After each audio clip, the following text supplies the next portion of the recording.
เ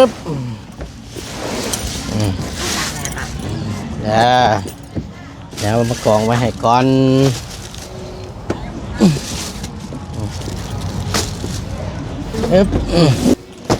มีโอเคพี่น้องไงเนาะตัวนี้ถือขึ้นไปไว้ก่อนเอาตัวนี้มันเบาๆนี่แหละเด้อไปอันทั้งแม่เอาไปขึ้นไปก่อนยันว่ามันนักได้บ่โอเคเอานักได้เด็กตะซอยน้ำพี่น้องไงไปขึ้นไปวางไว้อย่างเด้อทั้งน้องยายกับพอเข้าเครื่องของจำนวนที่กองอยู่ข้างหน้าเจ้านี่โมเมนต์เงินระเบาเด้อโมเมนต์เงินเท่าเด้อเด้อเป็นเงินทางผู้ใหญ่ใจดีเพิ่นเด้อเพิ่นชื่อชูเด้อทั้งแม่ป้าชูเด้อแต่ทั้งอีหล่าขอบบุญขอบคุณขอบอกขอบใจให้เพิ่นอยู่ดีมีแห้งให้คำอวยพรอวยชัยเพิ่นเด้อนางเด้อว้าวผ่านนี่แหละล่ะเอาเพิ่นเบิ่งอยู่นุบมือขึ้นแม่ยังก่อเมชูเด้อขอบใจเด้อทั้งเมส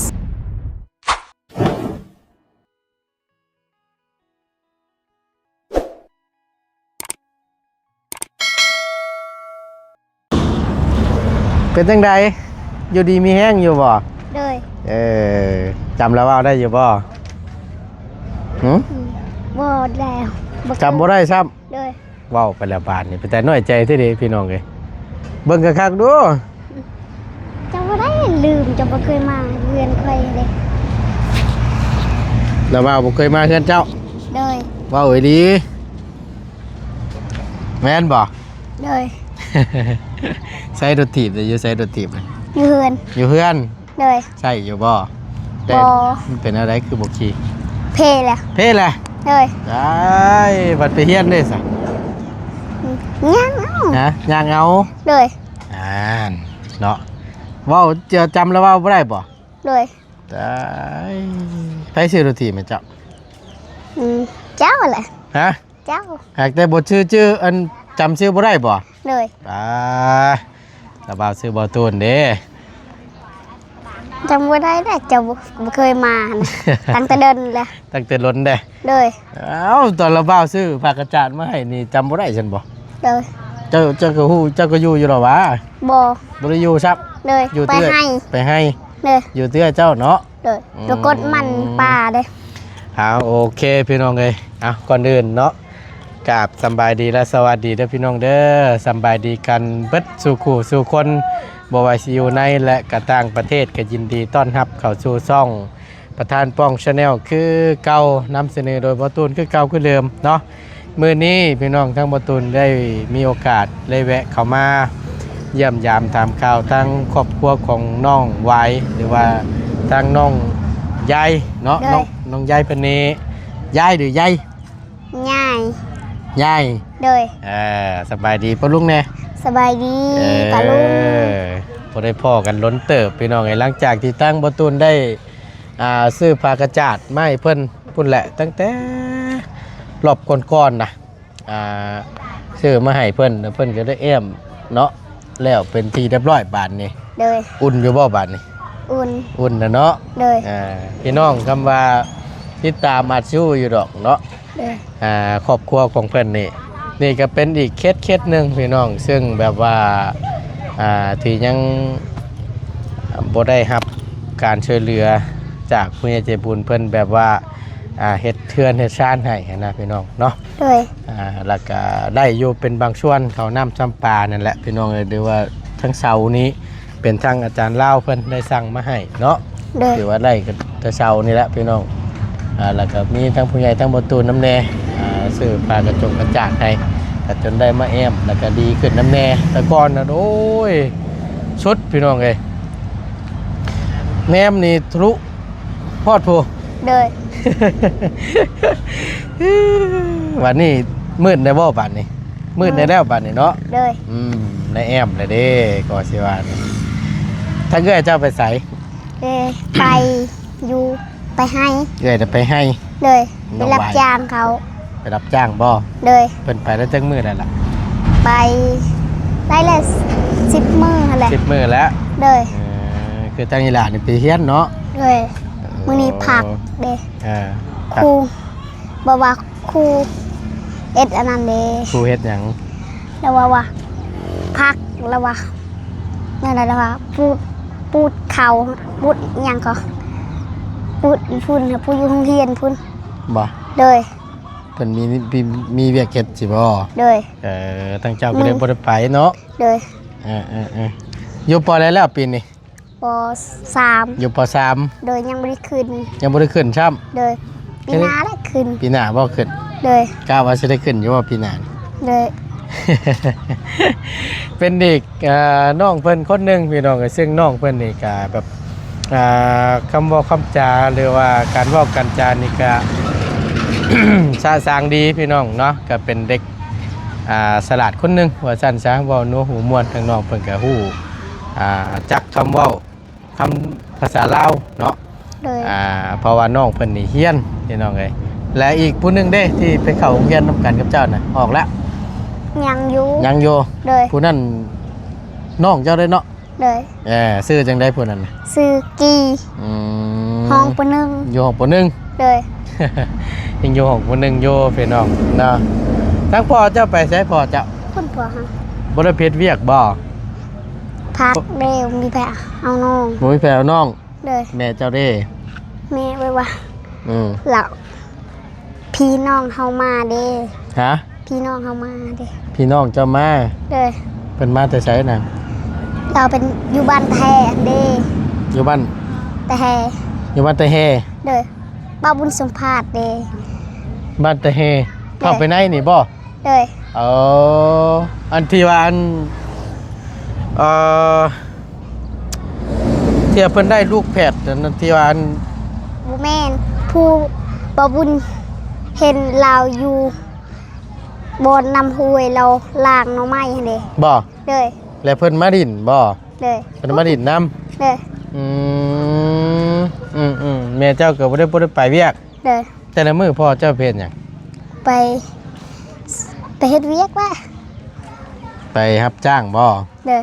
แต่มื้อนี้น่ะพ่อเจ้าพักแม่นบ่ โดย วันหยังมื้อนี้ มื้อนี้วันจันทร์ วันจันทร์เนาะ โดย เอากะพอดีล่ะพี่น้องไอ้ทั้งประตูนเข้ามาผัดบ่พ่อทั้งน้องวายเพิ่นซ้ำเนาะพอดีพ่อทั้งน้องใหญ่นี่ก็ดีละพี่น้องเนาะพ่อทั้งอีหล่าเพิ่นนี่ก็คุยกันรู้เรื่องว่าซั่นซะแต่ว่าทั้งอีหล่าเพิ่นนี่รถที่เพิ่นพัดอันนั้นแหละพี่น้องเอ้ยฮักเบิ่แหละยางมันหัวบ่นางหรือว่าแนวใดล่ะ หัวละ ยางหัวบ่ โดย ยางมันชอดเลย โดย คือผมไปปะยางมัน ผู้มีเด้ โอ้ยเนาะก็ได้ย่างเอาบานนี่ โดย ตายโคตรโพแต่ก็เอาไว้ว่าพอได้รถถีบบอกขี่ไป โดย ประตูนชื่อใหม่ตอนนั้นก็ปีก่อนเพิ่นเนาะ โดย ล้นเติบไปได้พี่น้องไงตั้งแต่ขึ้นมาพร้อมปีปลายแล้วจัก2 ปีแล้วจักบ่ บ่ บ่ฮอดเนาะฮอดบ่ บ่ ตั้งแต่บอตูนขึ้นมาช่วงสาวเตวพี่น้องเลยพี่น้องอาจจะจำได้อยู่ช่วงสาวเตวเป็นกระแสลังๆนะตอนนั้นบอตูนขึ้นมาพร้อมกับบอดี้แล้วก็ซื้อรถจักรขึ้นมาให้โมเมนต์รถจักร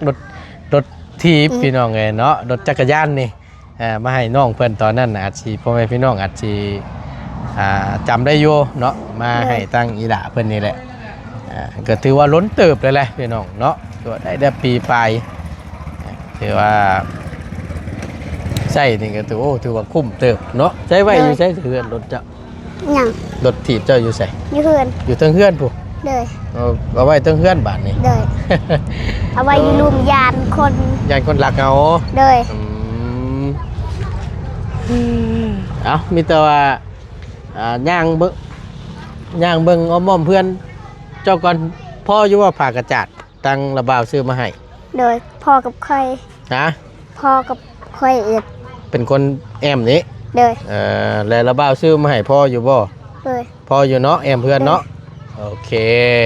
ไป ไปพี่น้องเดี๋ยว ยั ทั้ง ง หมด เรืออยู่ ยังเดืออยู่บ่ โดยยังเรืออยู่เพื่อนเขา ใครอยู่ยันมันบ่พอหั่นแหละ โดย ดีแล้วแต่ว่ามันเดือเนาะนี่พี่น้องไอ้แต่ก่อนน่ะบ่เป็นอันนี้ตั้งแต่ว่าไม้เรานี่ก็ป๊อดยังบ่ได้เปลี่ยนอยู่ เอาย่างงอมๆเบิ่งทั้งพี่เบิ่งก่อนพี่น้องไอ้เนาะจักสิล่มทับหัวเมื่อใดก็บ่ฮู้จังนี้ก็ได้บ่ตูนชื่อให้10ปลายแผ่นพี่น้องไอ้นี่ป้าสั่งมาบัดนี้คือจังว่าสังกะสีเปิดบัดนี้ล่ะ โดย ฮะ เปิดหมดแหละเปิดตะดนแหละ เปิดตะล้นแหละ โดย เอ้าเพิ่นเฮ็ดงานเพิ่นเฮ็ดหยังอันนั้นล่ะ เราบอกว่าใส่แคนเดย์ ฮะ ใส่แคนผู้หญิง ชายแคนผู้หญิง โดย งานแต่งบ่ โดย โอ้มีงานใหญ่ที่วันน้องใหญ่นี้จ้ะนี่ โดย พี่น้องจะบ่ล่ะ โบมีน เพื่อนใกล้เคียงกันเนาะ โดย สังกะสีไปเบิดเลยโอ้ข้างนี้ดีนี่โทษพี่น้องเอ้ยไปพาละบ่าวขึ้นไปเบิ่งอยู่เทิงได้ไปจังหน่อยไป โดย ข้างนี้ดีพี่น้องโอ้เพิ่นจัดงานเพิ่นผูกแขนซะบ่พี่น้องเอ้ยเบิ่งบ่ตูนขออนุญาตขึ้นไปเบิ่งอยู่เทิงก่อนตึ๊บคือจังว่าข้างนี้ดีนี่บ่ได้มารถเติบแล้วบ่ตูนก็ได้ฝนตกมาอีกสิบ่ปะโทบ่ขออนุญาตเด้อฮึบ ยังคือเก่าพี่น้อง ย่างนี่มันสิบดลมลงบ่ล่ะฮะ ยัง ย่างลงไปมันสิบดเหยียบตกตารางพุ่นบ่นี่ ตกแล้ว โอ้ยเบิ่งนี่พี่น้องเอ้ยขออนุญาตบาดคำย่างเชิมนี่ย่อยลงได้อุ้ยเยอะนี่บัวล่ะย่านนี่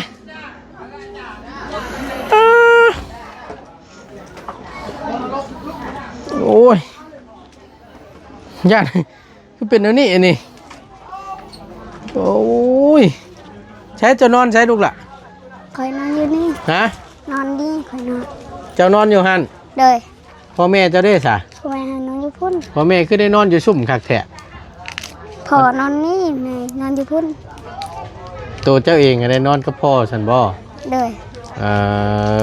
ในแม่นอนพุ่น โดย กับน้องนะ โดย อืมมาอีกบัดนี่พี่น้องมึงเนี่ยช่างคือมันให้ฮักคักแท้ลูกล่ะอันนั้นบ่รถถีบจ้ะน่ะ โดย มาไว้อยู่เทึงพี่บานนี่เนาะสุดโคตรจะดีอันนี้ยังดีแล้วยังมีสังกะสีแล้วเตรียมไว้เปลี่ยนอยู่จักแผ่นนั่นน่ะ สอง ฮะ สอง 2แผ่น โดย โอ้ยบ่พอดอกฉันอันนี้เนาะอันนี้ก็เป็นลานของน้องแซ่พี่น้องเนาะอยู่บ้านชะแล้ว โดย เพิ่นมาดิดน้ำอยู่บ่ บ่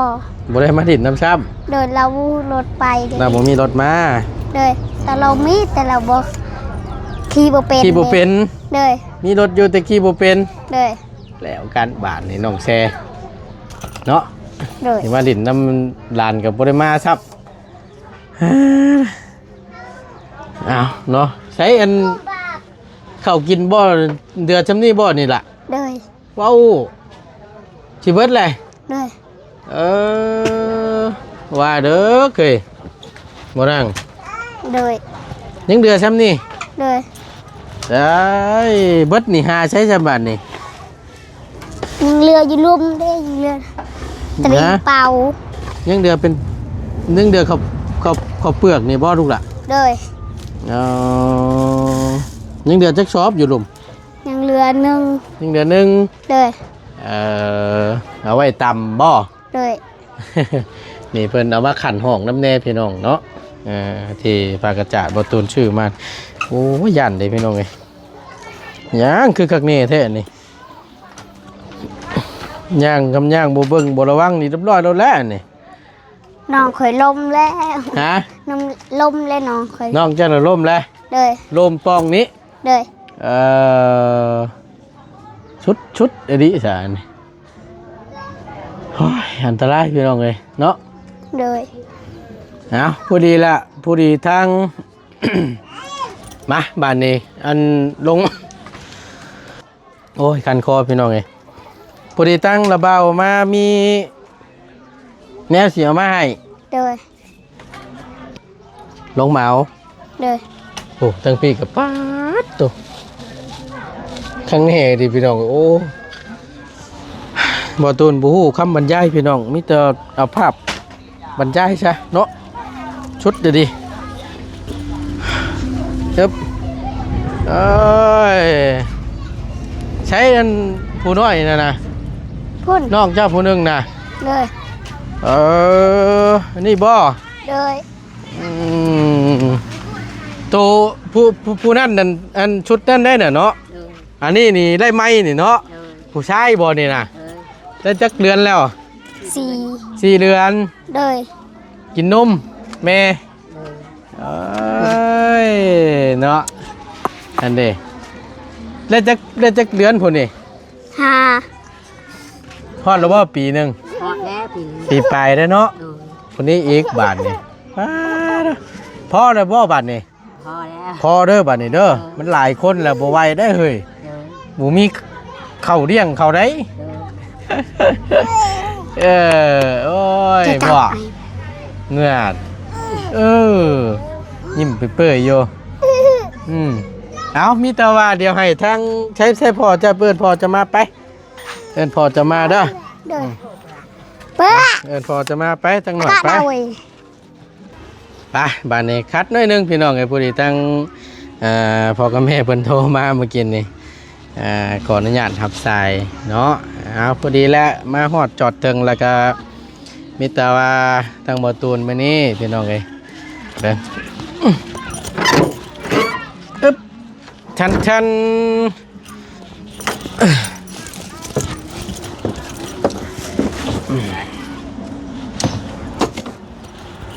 ใหญ่ เอ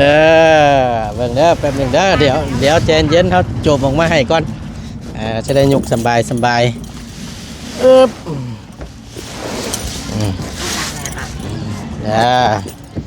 เดี๋ยวมากองไว้ให้ก่อน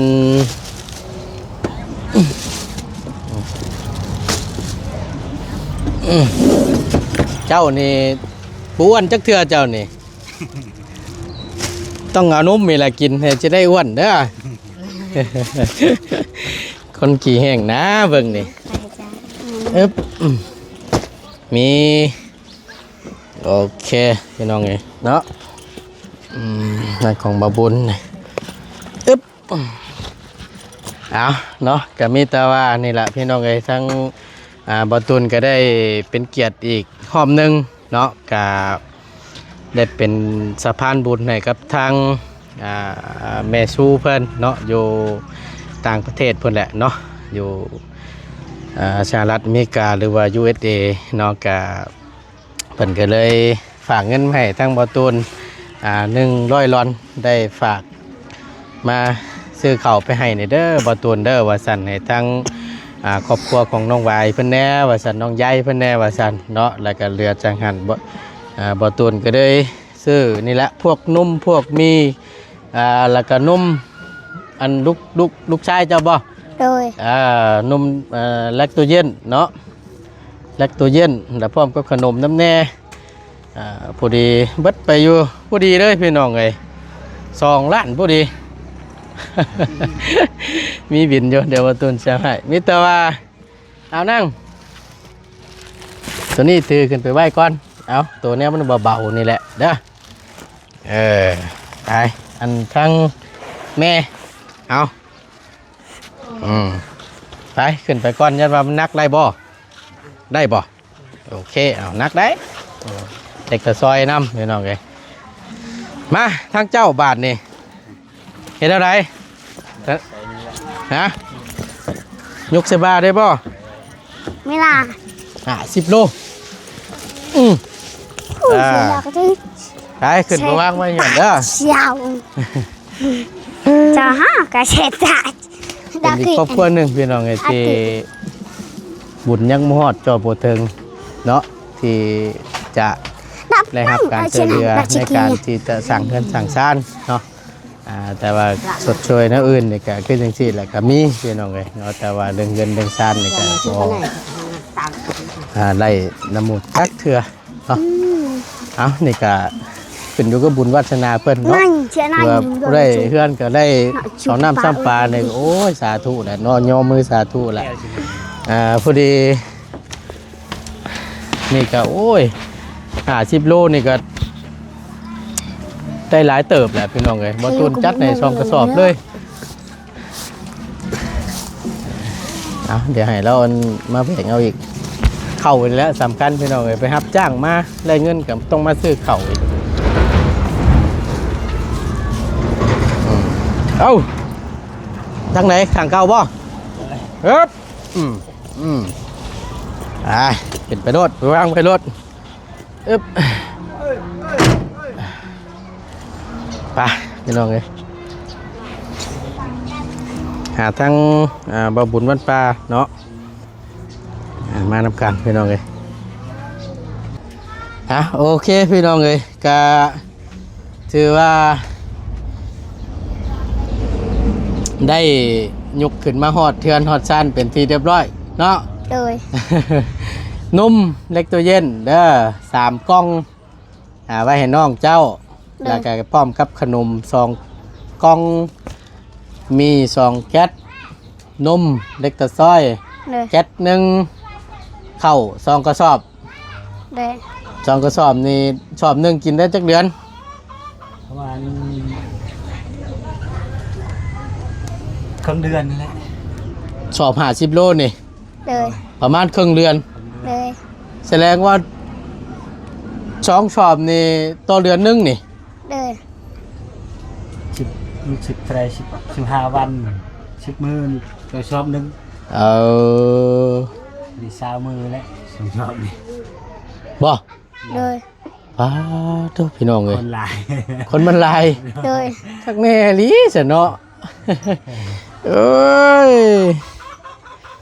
สุดยอดดีนี่เอาพอดีละพี่น้องเอ้ยก็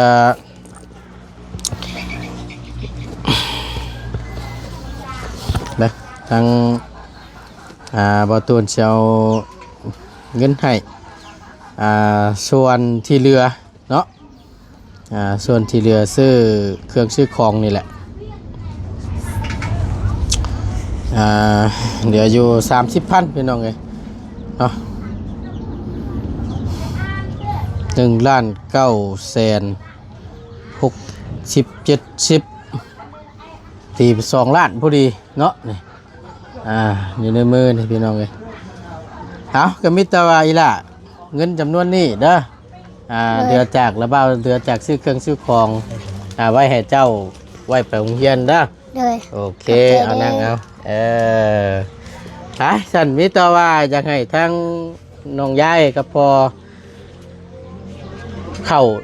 เครื่องของจำนวนที่กองอยู่ข้างหน้าเจ้านี่โมเมนต์เงินระเบ้าเด้อโมเมนต์เงินเท่าเด้อเด้อเป็นเงินทางผู้ใหญ่ใจดีเพิ่นเด้อเพิ่นชื่อชูเด้อทั้งแม่ป้าชูเด้อแต่จักอีหล่าขอบบุญขอบคุณขอบอกขอบใจให้เพิ่นอยู่ดีมีแห้งให้คำอวยพรอวยชัยเพิ่นได้เด้อนางเด้อว้าวผ่านนี่แหละล่ะเอ้าเพิ่นเบิ่งอยู่นุบมือขึ้นแม่ยังก่อเมซูเด้อขอบใจเด้อทั้งเมซูขอให้อยู่ดีมีแห้งเด้ออยู่ดีมีแห้งขอให้รวยมีแห้งให้ยันให้คือบ้านเมืองสาธุดีใจน้ำลายเนาะเลยมีแต่ว่านี่แหละถือว่าโอ้ยซอยได้ลายเติบแล้วนี่ก็ได้เนาะเลยไปบ้านนี่ทั้งอันนาบ่าวไปเวียกต่อก่อนเด้อโอเคเด้อไปมื้อหน้าสิมาเยี่ยมใหม่สบายดีเด้อสบายดีไปมาบ้านนี้ไม่ละบ่าวโอเคโอ้จัดแจงไว้เด้อบ้านนี้เด้อนะพี่น้องเลยเนาะก็จะว่าไงฮักคักแท้ๆนะโผดโพอึ๊บล้มกับล้มแท้ล้มว่าโน่อึ๊บ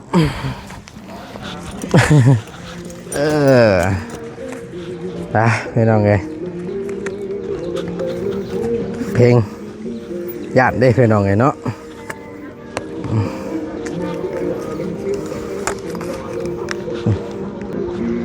พาห่อนพี่น้องไงเอาก่อนอื่นทั้งหมดต้นก็ต้องขอบคุณขอบคุณขอบอกขอบใจทางแม่ป้าสู้หลายๆเนาะที่ได้ไว้วางใจให้ครับทางบ่ตูนเป็นสะพานบุญให้ในครั้งนี้เนาะก็ขอให้ทางแม่พร้อมพ่อพร้อมครัวจงอยู่ดีมีแห้งเนาะความเจ็บจะสู้ได้ความไข่จะสู้มีปราศจากโรคภัยไข้เจ็บทั้งปวงทั้งใดเด้อบ่ว่าเสร็จธุรกิจการงานใดๆค้าขายไงมือยังอยู่ณตอนนี้ก็ขอให้เจริญรุ่งเรืองในหน้าที่การงานตลอดปีและตลอดไปเด้อเนาะพร้อมพ่อครอบครัวสาธุเด้อเอาสิ่งที่ขาดบ่ได้ทั้งบ่ตูนก็ต้องขอบคุณทาง FC เนาะที่คอยติดตามและรับชมเนาะและพักรันทั้งบ่ตูนโดยตลอดมาบ่ปะบ่ทิ่มเนาะขอบคุณในไลน์อยู่ดีมีแห้งพี่น้องสำหรับคลิปนี้บ่ตูนลาแล้วสำบายดีเด้อพี่น้องเด้อไปฮ้อนได้มื้อนี้ก็ได้